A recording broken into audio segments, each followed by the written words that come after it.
And as a matter of fact, ladies and gentlemen, yan po ay binulgar ni Marcoleta. Panoorin natin ha, ito talaga si Marcoleta kaya gusto ko to. Ang dila nito, pasmado rin eh. Hindi, walang biro. Gusto ko tong mama na ito kasi yung kanyang talagang hindi siya pipigil. Basta sasabihin niya katotohanan. May tamaan man o hindi, di ba? Mr. President, kanina pong mag-umpisang mag-present ang ating Senate President Pro Tempore, ay laking pasalamat ko sapagkat nakita ko yung resulta ng kanyang personal na pag-iimbestiga. Doon po sa kauna-unahang slide, Mr. President, nakita ko po yung isang text message na galing po yata kay Yusek Catalina Cabral. Hindi ko po masyadong maintindihan. Pwede po bang pakikwento po ninyo, Mr. President, ano po ba yung pinanggalingan noon? Ang pinanggalingan po, nag-congratulate siya sa ating nakaupong Senate President. But this message was sent through the staff of our Senate President, Mr. President. Ang sinasabi doon, congratulations po, no? That was after July 1. After July proclamation 1st. Or after oath-taking, Mr. President? After the oath-taking, if I distinctly remember. So dahil siguradong panalo na po tayo, kayo rin po, dahil nag-oath-taking na tayo, nag-message si kagad yung Undersecretary Cabral sa kanyang staff at sinasabi kung... Alam mo, medyo weird to. Bigla nalihis si Lacson. May sinasabi pa si Marcoleta eh. Tuloy natin yung ka-Marcoleta.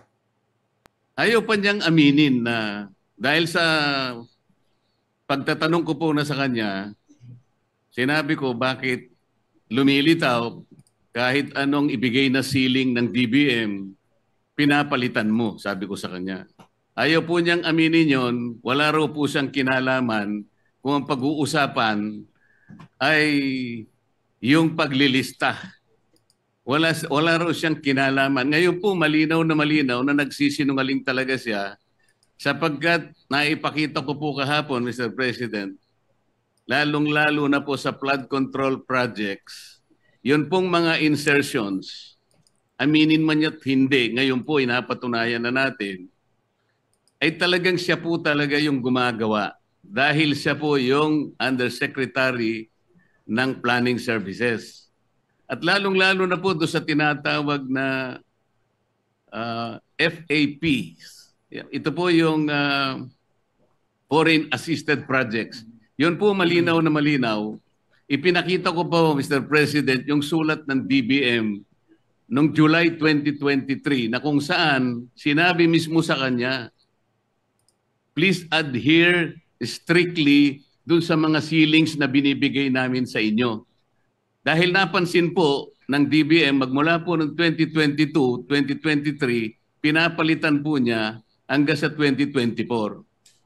Ayaw po niyang aminin na siya po ang may kinalaman noon. Ngayon ko lang napatunayan, salamat Senate President Pro Tempore na ngayon ay malinaw na malinaw, hindi na niya pwedeng sabihin at hindi na siya pwedeng magsinungaling na wala siyang kinalaman dito. Ang totoo pa po nito, Mr. President, ang dami pong gustong tumestigo na meron po siyang 10 paboritong contractors na siguro sa mga susunod na panahon, kung sino man po yung hahawak ng Blue Ribbon Committee, isa po sigurong mabuting direksyon na ituntunin ito. At marami rin pong palagian na pumupunta sa kanyang opisina na mga politiko. Gusto ko pong pasalamatan ang ating Senate President Pro Tempore sapagkat mukhang yun pong mga kawani o mga opisyalis ng DPWH na matutuntun na natin at alam ko po na talagang tatagos ito hanggang sa former Secretary ng Department of Public Works. Kasi kahapon po, gusto niya nang sabihin na lahat ng daw po ng nangyayari sa kanyang opisina ay meron namang basbas ng Secretary ng Department of Public Works. Ngunit ang gusto ko pong tuntunin, Mr. President, kung nakita na po natin unti-unti at saan papunta at sinong may kasalanan sa Department of Public Works, Yan na. nailitaw na rin po sa Yan na. pagsusuri at sa Ah. personal na pag-imbestiga ng ating colleague, ang mga contractors na talagang, kung pagsasamahin po natin mga contractors na ito at saka yung mga opisyalis na nabubunyag ngayon, siguro po yung salitang walang o halang ang kaluluwa ay is an understatement. Ang gusto ko pong malaman ngayon, bakit po kaya sila ganun kalakas ang loob? Yon. Bakit parang hindi na po milyon eh? Bilyon-bilyon na po ang naipatatalo at hindi naman po nila pera yon. Pera po ng taong bayan. Mr. President, ganun po ba kaya kalakas ang loob nila na sila-sila lang, mga contractors at saka yung mga opisyalis na yon? Wala po kayang mga politiko sa loob, sa likod nila? Sana po matukoy yung tunay na mga proponents para po yung walang kasalanan ay hindi po nadadamay. Mahirap po na magbanggit sila ng pangalan dahil ito pong nagbabanggit ng pangalan ngayon ay galing lang sa amin kahapon at napatunayan ngayon na bilyon-bilyon ang ginagasta at magdadamay siya. At meron pong nag-text sa akin sa pamagitan ng emissary ng abogado ng Diskaya, Mr. President. Meron po palang isang congressman, kanina Nako. pong nag-hearing sila. Oh, yan na. Nakausap yung abogado ng Diskaya. Kailangan, meron kayong matukoy na senador sapagkat makokontempt kayo. Nasa akin po yung text message, Mr. President. Sa mga tweet, gusto lang nilang magpangalan.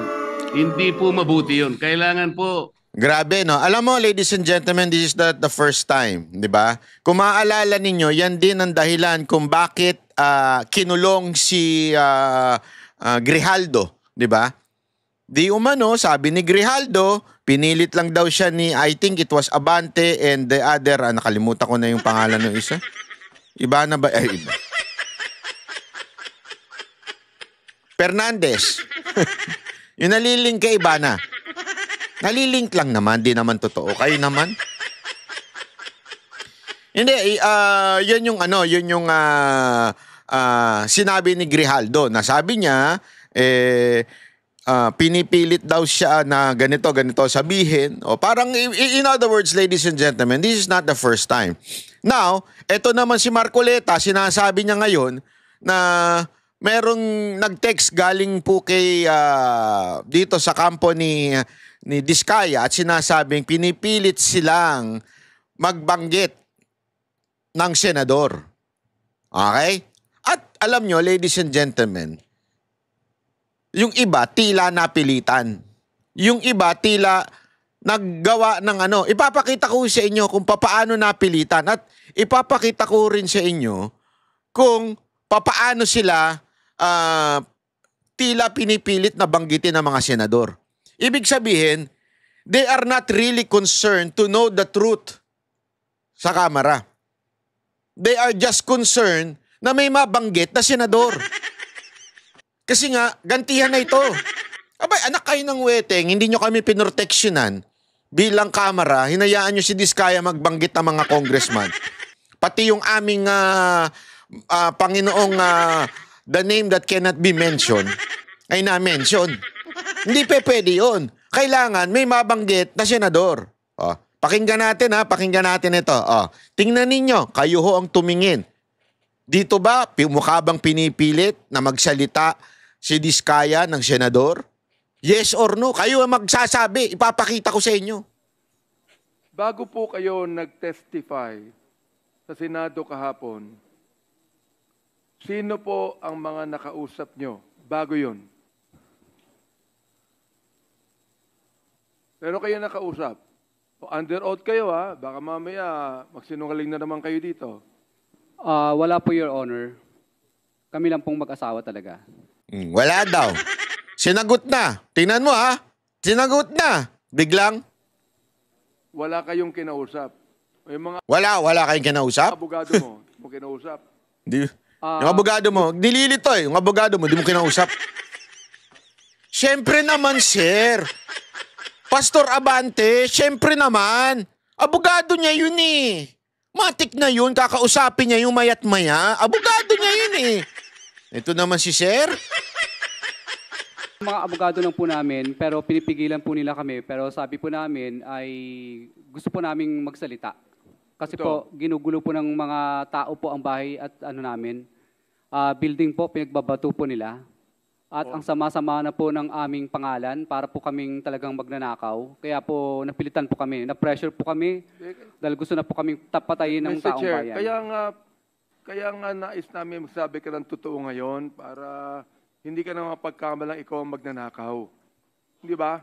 Ito Oh, parang sinasabi parang sinasabi. Pag hindi ka nagsalita, ikaw ang magnanakaw. Ha? Over the weekend. Ayan na. Hindi pa tapos si Sir. Si Pastor Abante, hindi pa tapos. Over the weekend. Walang nagsabi sa'yo? Walang namimilit sa'yo? You attend a meeting para pag-usapan ang iyong pagharap sa Senado kahapon? Over the weekend, nag-attend ka ba ng meeting para pag-usapan ang pagharap mo sa Senado? Kami pong mag-asawa at yung mga yung mga legal lawyers po na. Paulit, tingnan ninyo how consistent ang sagot ni Diskaya. Paulit-ulit niya sinasabi, kami mag-asawa, tsaka yung abogado. Ipipilit na naman. Pero pinipigil po nila kami. So, meron. Ibig sabihin, nakapag-meeting ka bago pag-Senado kahapon. Ay, hindi po. Meron nga sa abogado nga. Si Sir paulit-ulit. Ano ba ito? Dala ng katandaan o talagang gusto nyo lang may masabi? Chair, kahapon po. Yes. Bago yung inyong pagharap sa Senado kahapon, over the weekend, siguro a week before, siguro mga Wednesday, for example, meeting suspended. nag-attend ba kayo ng meeting para pag-usapan ang Ayan tuloy, sinuspend na nung kasama mo. Hindi, ito ladies and gentlemen, this is really obvious na gusto ni Pastor Abante na may mapangalanan siyang, minute ba kayo ni Senador ganito? Nag-meet ba kayo ni Senador para ituro kami, mga congressman? O banggit, ito pa, isa pa, ito pa, ayan. Representative Luis Tron, naku po, patay tayo. Alam naman natin yan, sabi nga ni VP Sara Duterte, oy! Alala nyo, ito yung inisyu ni VP Sara Duterte na may utang daw, di umano, sabi ni VP Sara Duterte. Would you like to say na sa current administration may nangihingi pero sa past administration walang nangihingi? So, ibig mo sabihin? Ngayon lang kay Marcos may nangihingi, nung panahon ni Duterte, wala. Meron din naman pero hindi ganun kahigpit po. Bakit hindi mo sinama sa affidavit mo? Talagang kailangan idiin mo, Duterte. Bakit? Ang sagot, hindi naman po naging successful. Alam mo, tama yung sinasabi ko sa inyo, di ba? Sabi ko sa inyo, nung panahon ni Pangulong Duterte, siyempre may mga maliliit na sumusubok, humingi. Kaya nga, ang problema no, natatanggal at napapahiya. Kaya sabi nga niya, may mga sumubok. Pero hindi nga naging successful, so hindi ko na sinulat sa affidavit. Biglang, nonetheless, may nangingi pa rin. Bakit para nagkaroon ng selective amnesia?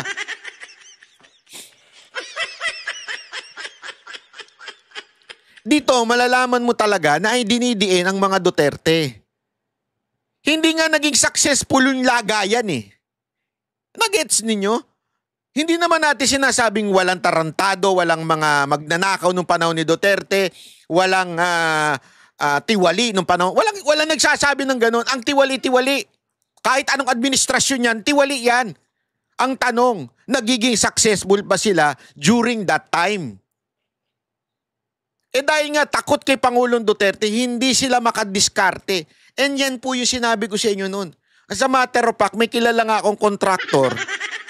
Di ko na lang sasabihin ang pangalan. Pero nakasama namin to ngayon, hindi na eh.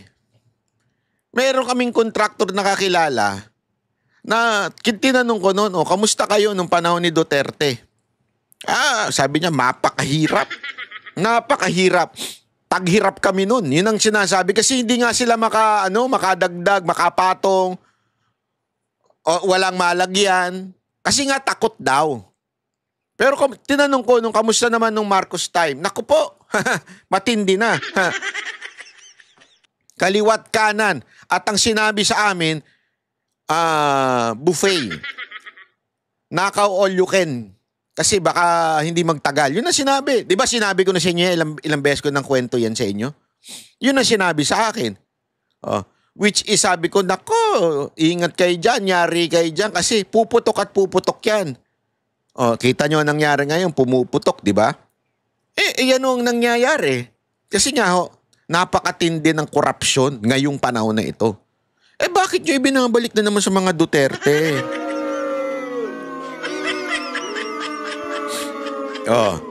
Dito, malalaman mo, ladies and gentlemen, na ang hearing sa Kamara, it's not really for the truth. The hearing sa Kamara ay tama yung sinasabi ni Marcoleta na one, gusto nilang gumanti sa Senate.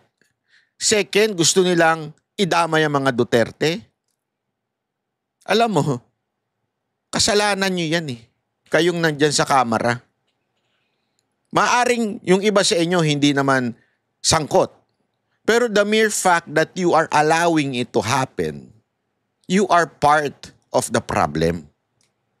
Kasi sabi ko nga sa inyo, dalawang klase ng politikong dapat mawala sa Pilipinas. Number one, yung talagang nagnanakaw. Number two, yung hindi umiimik habang nakikita niya yung kapwa niya opisyal na nagnanakaw. I think it's very important to provide the context as to the question. No? Alam po ninyo, Mr. Diskaya, dalawa po yung mahalagang butas sa testimonya kahapon. Ayan, kita. Una, ang daming mga kongresistang binanggit. Di ba? Pero okay, sige. Nakaupo, hindi na nakaupo. Pero nakakapagtaka na malaki kayong kontratista sa panahon ng gobyerno ni President Noynoy Aquino, isa sa pinakamalaking kontratista sa panahon ni Pangulong Duterte. Na binlacklist sila. Huwag niyo kakalimutan yun. Kinakalimutan nyo, record ng DPWH yun eh. They were blacklisted. Pinakita ko yan kagahapon eh. Pakita ko kaya uli. Kasi nakakalimutan nila eh. Diba? Binlacklist po sila eh. Ayan oh. Chotomate. Ayan oh. Ito, yung kumpanya ho niya. Ayan Sandali lang ha. Pakita natin. Ang hirap dito eh. Daldal kayo ng daldal. Di nyo naman binabanggit. Ayan oh. Binlacklist po sila. Yan po ay sa website ng DPWH. Blacklisted po sila. Kinakalimutan nyo yan eh. Para lang maano talaga mga Duterte. Isa sa mga pinakamalaking kontratista, actually pinakamalaking flood control.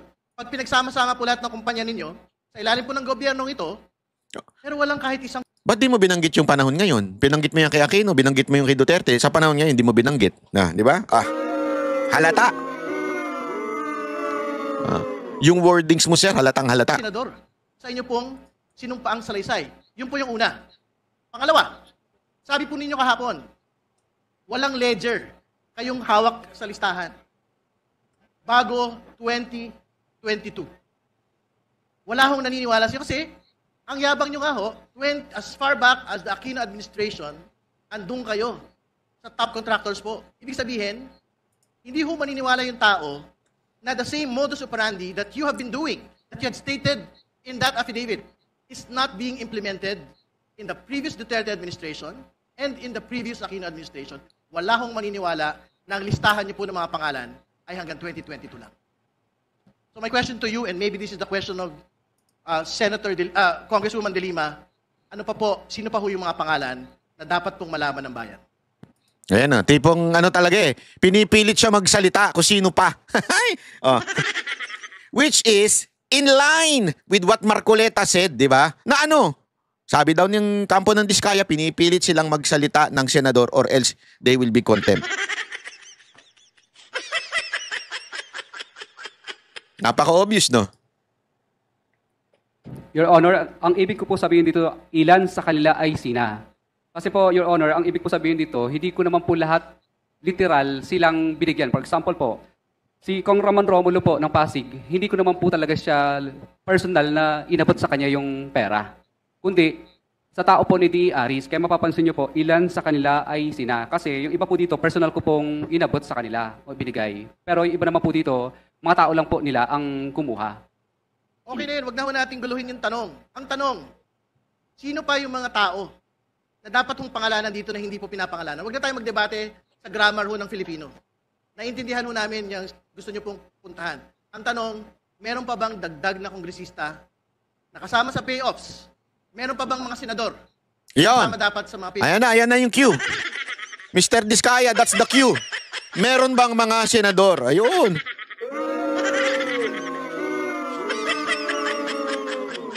Now tell me, ladies and gentlemen, kayo magkomento dyan sa baba. Sa tingin ninyo, merong katotohanan ang sinabi ni Marcoleta na pinipilit ang mga Diskaya magsalita ng senador? Yes or no? May katotohanan kaya yung sinasabi ni Marcoleta? Isagot nyo dyan. Yes, totoo yung sinasabi ni Marcoleta sa tingin namin. Oh, naniniwala kami sa sinasabi ni Marcoleta. Alam mo, sa totoo lang, tinik sa kanila si Marcoleta. Saludo ako sa inyo, Senator Marcoleta, tuloy-tuloy nyo lang yan. Ha? Huwag kayong bibitaw sa katotohanan at nasa likod ninyo ang taong bayan. Ha? Payoffs po ng Diskaya linked firms. Your Honor, wala na po. Wala na. Oh, wala na daw, ha? Pinipilit pa. Congresswoman De Lima, please Mr. proceed. Chair, hindi po ako naniniwala. Abay, wala naman kaming problema. Hindi rin naman kami naniniwala sa iyo eh. Wala ring naniniwala sa iyo. Hindi totoo, Madam na De Lima. Meron ho bang nag-assist sa inyo nung ito ay prinisenta sa Senado? Your Honor, wala po talaga dahil ako Yan, pinipili talaga sila na pinressure sila ng Senado para magsalita at umamin patungkol sa congressman ng mga kasangkot. Pinipilit sila ngayon na umamin daw. Alam mo, si Diskaya, hindi ko sinasabing lahat ng sinasabi niya totoo ha. Pero kung mapapansin mo, pag sumagot niya, dire-diretso, hindi tumitigil. Hindi pa bago-bago. Hindi katulad ng ibang mga engineer na kahapon, tameme, hindi makapagsalita, walang masabi, tapos ngayon kung ano-ano sinasabi. Eto si Diskaya, kung ano yung sinabi niya kahapon, yung pa rin. talaga ang nagsulat nito based on my personal knowledge po talaga at experience. At ito ay sinumitin nyo sa komite. Yes po, Your Walang Honor. ibang kumausap sa inyo bago ito sinumite. Wala po Sa talaga, Blue Ribbon- Your sa Honor. Blue Wala Ribbon po. Committee. Ang pinagtataka ko lang po, kanina nadinig ho natin lahat, you were asking for an executive session. And you said something like, kasi natatakot ako para sa pamilya ko. And perhaps we can check it from the records, from the TSNs, the exact words or the exact sentences na sinabi nyo when you were requesting for executive session. Do not tell me now na yung pag-request nyo ng executive session ay wala lang. Wala kang ibang importanteng sasabihin. Wala kang ibang pangalan ng babanggitin. Why in the first place did you request for executive session? If there's nothing that you would want further to be added in your sinumpaang salaysay. Your Honor, pasensya na po kayo. Hindi ko lang po masyadong naintindihan dahil kinakabahan po ako kanina sa mga tanong po ninyo. Pero ngayon po, medyo nung naggabayan po ako ng abogado ko, ay naintindihan ko po yung yung tanong. Alam niyo, normal naman kasi kabahan ka dyan. Oo, kasi kung ganyan na alam mong paatake sa'yo, yung mga congressman, alam mong, isipin mo, nagbanggit ka ng napakaraming congressman, and even the leader of that house, binanggit mo, hindi ka ba kakabahan? Hindi, di ba? Logical eh. Hindi ka ba kakabahan, binanggit mo yung leader ng kung nasan ka ngayon? Di ba? Pambihira. So kaya siya umihingi ng executive session. Natatakot siya. Pero klaro, humingi kayo ng executive session. Klaro na sinabi nyo, natatakot ka. Totoo po. Kanino? Kanino ka natatakot? Your Honor, natatakot po ako sa Kung sino yung binanggit niya? Si Madam naman, napaka-obvious. Sino ba binanggit niya? Hindi ka ba matatakot nun? Napakalaking tao nun? kaligtasan po ng pamilya namin. Literal at physical, ha? Dito po sa mga taong napangalanan po namin. Oh. So, bakit kailangan mo ng executive session? Ano pang... Anak ng tutsa pa ulit-ulit. Natatakot nga siya kasi binanggit na nga yung mga pangalan. Ayan, nalinaw na yun. Pinangalanan namin itong mga congressman na ito. Pati yung speaker nyo, pinangalanan ko. Pati si Saldi ko, pinangalanan ko. Hindi ba ako matatakot nun? Kaya nga kumingi ng executive session para maidetalye ko yung mga sinabi ko. O, diba? Ito naman si Dilima gusto niyang ipilit na may senador. Gago! Anak ng wewe, oo. Pangalanan mo na dito. Kung wala ka pang ibang idadagdag na importante at lalo na mga pangalan. Your Honor, pasensya na po kayo. Hindi ko lang po masyadong naintindihan kanina yung talagang paikot ng tanong. Dito po ako naguluhan sa ilan sa kanila. Pero kayo mismo ang nagsabi executive session. Sinong nag-advise sa inyo na humingi kayo ng executive session? Your Honor, pasensya na po kayo. Hindi ako masyadong magaling sa legal. Kadalasan lang po, pag nanonood lang Sino po. po ang nagsabi sa inyo na humingi muna kayo ng executive session? It could not be your own idea. Kasi nga sabi mo, hindi mo naman naiintindihan. Wala po, Your Honor. Minsan naririnig ko lang po sa ibang mga napapanood ko sa YouTube, yung mga ganong klase ng Naiintindihan mo sagot. kung anong ibig sabihin ng executive session? Kasi kung hindi mo naiintindihan yon, bakit mo babanggitin yon? Your Honor, pasensya na po kayo sa kanina na isagot ko. Pero ang sagot ko po ay ito na po lahat. Paano mo pinili yung mga pangalan na ito? Selected names mentioned and listed in your sworn statement. Paano nyo po pinili yung mga pangalan na ito? Ito po yung mga pangalan na to ay ito po yung mga nakilala ko po at yung mga tao po nila na humingi. Sa paragraph 19, before paragraph 20, where you enumerated 17 or so members of the House of Representatives, sinabi niyo po dito, ito ay binibigay namin sa kanila ng cash. Ang bawat transaksyon ay may karampatang voucher at ledger na nagsasaad ng mga araw kung kailan nila ito natanggap. So meron kayong documentary evidence. Yes, Your Honor, meron po. Kung i-require namin na i-produce yung documentary evidence na yon, ledger and karampatang voucher. Ang makikita lang ba ho namin ay yung mga pangalan na nakalagay dito, 17 members of the House of Representatives. Your Honor, yes, mailalagay po dito. Pero yung iba po dito kasi ang tumanggap, kaya mapapansin nyo, ilan sa kanila, ibig sabihin hindi sila lahat. Ilan sa kanila kasi po is yung mga tao lang po nila ang tumanggap. Hindi pa rin po ako satisfied tungkol sa bakit kayo... Ako alam ko kung ano mag-satisfy sa'yo.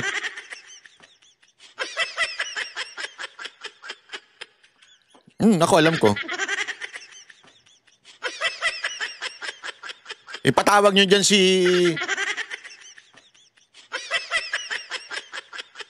Patawag nyo si Junel. Sige, patawag nyo, tingnan nyo.